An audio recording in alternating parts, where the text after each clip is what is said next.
Welcome back to Inside the Blue Zone. This is your host, Davion Harfield, This is your co-host, Alex Trejo. and we're interviewing cross country. Hello, what's up? It's Gavin Alkihai. What's up, everyone? It's Isaiah Welch. Cool.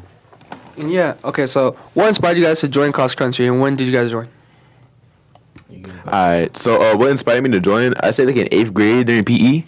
We run like the miles around the school for Mr. Brown the goat, and I would always do good. I would always be like the fastest one, and people told me to do cross country, and so I realized I had that endurance and I had that mentality. You know what I mean? So I just joined cross country and just did my thing.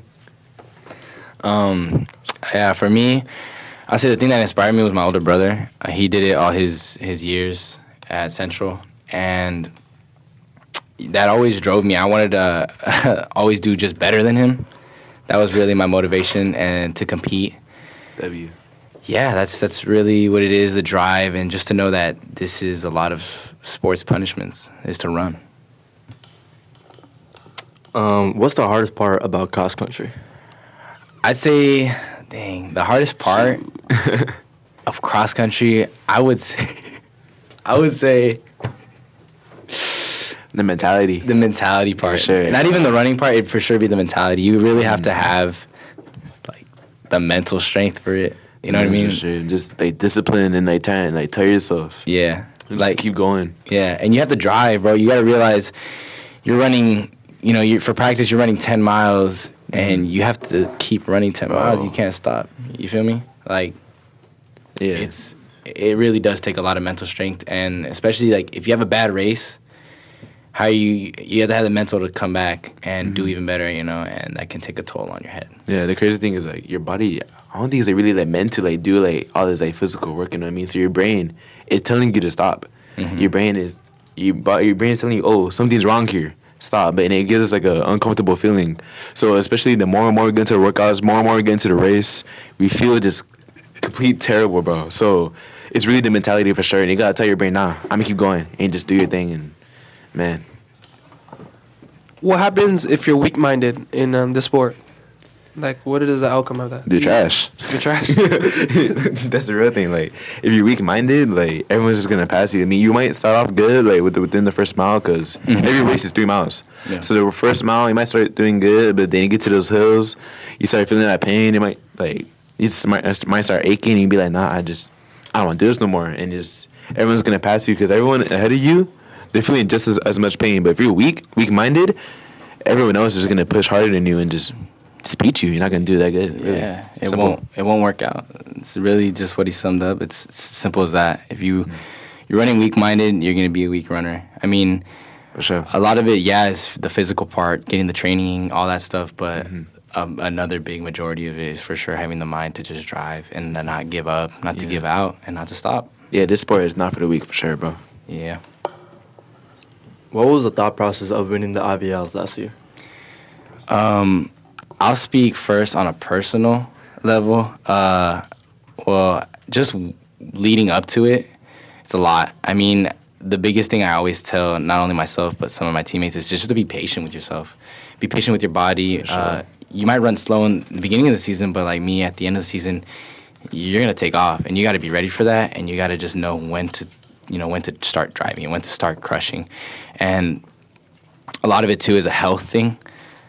So leading up to the win, it's really taking care of my body. I remember the last 2 weeks, it was strictly just, I'm only drinking water. I'm only eating good stuff, like purely good stuff, electrolytes, all that stuff. And a lot of it too, I mean, I remember, if I'm gonna be honest, I remember crying some nights where I was just like, dude, I'm scared. I'm scared that, what if I don't win? What if I don't show out to my expectations? What if I, kind of let down everybody, my family, my team, coaches, all that stuff. And then day of, you're locked in. You don't say a word until after the race. And, it's a lot. I mean, when coming to the race too, you really have to focus in. You're not thinking of anything except, for me, all I think about when I was running that race to win is just run, keep pushing, don't give up. You have to run it smart. It's not just running. You have to also run it strategically. And I'll let Isaiah speak on it as a team-wise. And I say thought process going in, one as a team, because we were really trying to make state that year for sure. and just lock in as a team. Because if y'all saw, we got, well, it was like top 6 or something that got like just straight Central. Yeah, full sweep. So yeah, we swept. So as a team, we wanted to be strong together and really push each other. And during the race, we kept as a pack throughout the race. So before the race, is telling each other, getting into the right mentality, and just doing a thing. I say on a more personal level though, there's some like people that I like specifically wanted to beat. Not gonna lie, like I saw this dude I know from Hoville, and I saw his family was there, and I just be like, shoot, I gotta beat him. Yeah. And so I was just trying to get really just state. To be honest, that was my main like motivation when it comes to IVLs, and using IVLs as a thing for what's the word, momentum, and kind of adding just to that drive to when we get to that CIF course, because the CIF course is one of the it's a tough course. One of the toughest in California, For sure. So when you get the momentum and just feeling good from IVLs at CIF, that really just help you to really just do your thing, you know? So lock in at IVLs and just use that to help you lock in for CIF, you know? Okay, so what is it like leading up to cross country meets? Like, what do you have to prepare for? Like, do you have to drink a lot of water? Like, what you gotta do? You gotta all the nutrients, fruit. I would say the week of, I say kind of carb load. I say like I eat lasagna before every single race. The 2 days before, I get like a frozen lasagna, heat it up in the oven, just eat it, and it's fire. And just eat some lasagna, carb load. No snacks. The only snacks I eat were like fruits. So like I guess like little oranges, grapes, bananas, and stuff like that. I drink tons of water, like crazy. Just chug water all throughout the day, and stuff like that. So I get leading up to a race, and the mentality too. I know I should start meditating. I haven't done that yet, but I know that really helps. That really just getting your mind right and just doing whatever you can to really drive through that pain, and just telling yourself that you're gonna do good. Say leading up, put on some good music. Everyone's different. I put on some like old school James Brown personally. Yes, man. Yeah, it's getting the right mentality, getting the right nutrients, and just feel good, you know? Yeah, I agree. A lot of it watermelon. Yeah. And just I don't know, like always eating good carbs, like Isaiah said, pasta's a big one. Mm-hmm. My bad.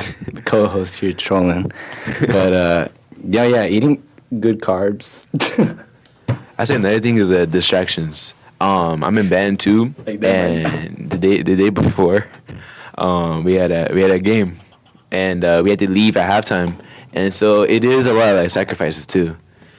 And so distractions and having your mind solely on that race. Not too much to where you get like anxious, but just enough to get in the right mentality. So I say distractions is a big thing too. I know both of you guys do track, so do you think cross country helps with your track performance too? For sure. Yeah, no, 100%. If you come into track with the endurance from cross country, you're gonna just dominate. Mm-hmm. You know, whether it's in the Imperial Valley or San Diego section. Facts. You're gonna really, it's simple. Your momentum from cross country is gonna expel in track.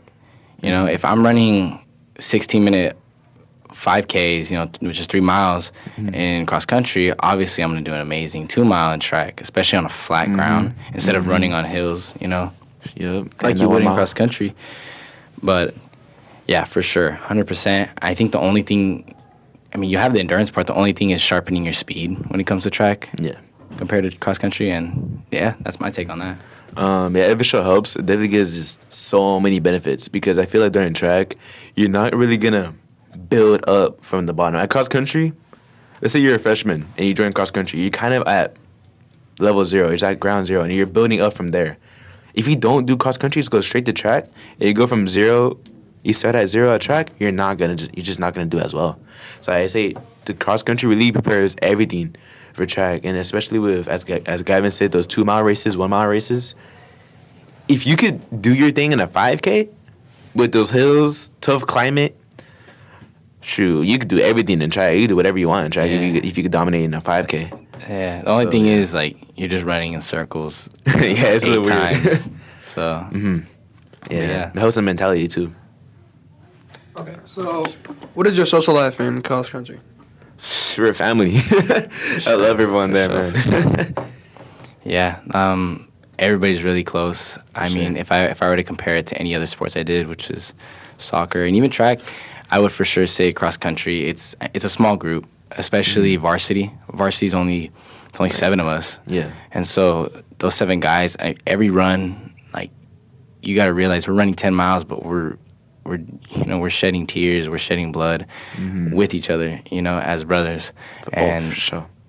to look around and just to keep pushing each other, it really does build a strong bond between you and the guys. I mean, it's really something different, and really something I could really say this has been a family, especially people these people brighten my day up. If I had a long day at school, if I had a long day at whether it was family or anything like that, like those guys were just there, and they made me happy, and I was able to go home with a smile on my face, knowing that sure. these are brothers to me. And just it really leads to ending the day on a really positive note. For sure, Tiny as brothers. I'll say I give a little anecdote right here. I say last Saturday we had a Mount Carmel invite, and I guess us tying each other as brothers and really pushing each other through the unimaginable pain that we feel while running. So me and my teammate Abdi Atletas, we're about like the last mile, and we we're side by side. And this is the tough course. I say Mount Carmel invite. That's probably the toughest course that we have for sure. One of the toughest in the country maybe. But we were pushing each other, and I said, "Let's push each other." And it's like, "Yeah, for sure, always." And even though we're dying, we're like, "Let's push each other." Always. And like we passed each other like 5 times, like 5 times. And I'd say that's an example. And especially during the last sprint, the last like 100, like 200 meters, right there. That's when we really like sharpen each other, you know what I mean? And just it really helps. Like that brotherhood right there is what makes cross country. I mean, it really helps you to have success in cross country. Even though it seems like it's not so much of a team sport because it's based on your individual time, that's still your brothers. And seeing your brothers really push you and do your thing, it really motivates you just to do your best. So yeah. Do you plan on doing cross country after high school, or what are your plans after high school? I'll start off for sure. Originally, I was thinking this is going to be a high school thing, pop off in high school. But with a lot of, opportunities that are going to open up, especially with not only my talent, but other runners, from the team's talent, such as right here, Isaiah. I mean, Yeah. I think we can all really do something big, whether it's at a JUCO level or especially university level.